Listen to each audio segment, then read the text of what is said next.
Hey friends, I just wanted to share this really quick tip with you that I was kind of thinking about over the weekend that I didn't realize was something that some people just didn't do.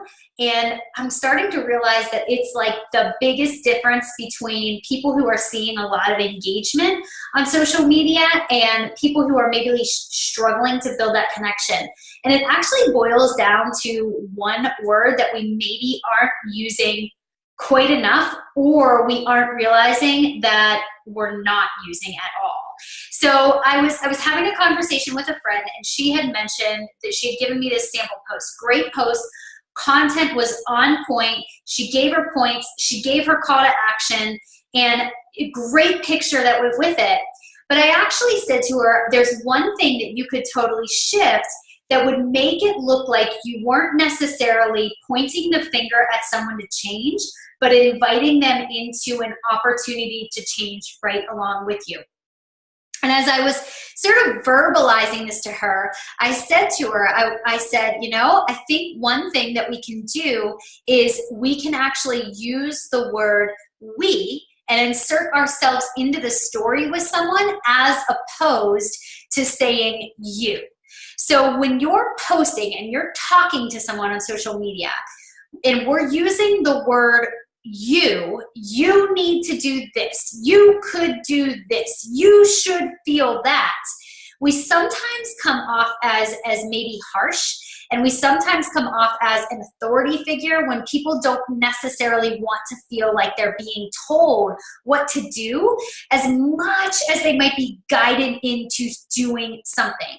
So I'm going to give you an example, and I love my coach. She's amazing. Her name is Amanda, and she gave me this example. I'm just going to take a little section of it, and I want you to just kind of feel the difference between how it would look if you posted one way versus the other. So in the original one, she said, I'm not asking you to skip the cake, go light on the fudge, or even to skip the eggnog, but what if you ate and drank those appropriately through the holidays and you didn't feel like garbage on January 1st?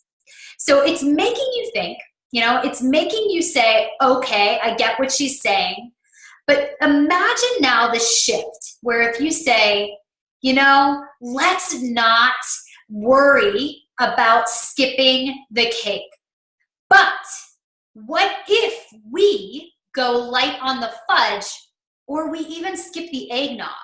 What if we eat and drink those things totally appropriate through the holidays, and then we wake up and we don't feel like garbage on January 1st?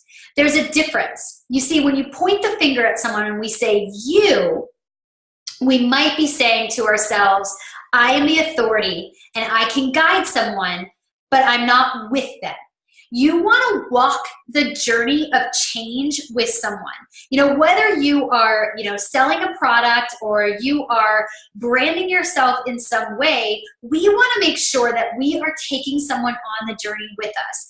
We aren't looking to become an authority over them as much as we are saying, I am the guide, and we can reach a solution together. So we're shifting from, I already figured it all out, I am the hero, into I am the guide, and I am going to be walking this with you. So the next time you're getting ready to push publish on a post that you're ready to share on social media, ask yourself, am I pointing the finger at my audience, or am I walking with my audience?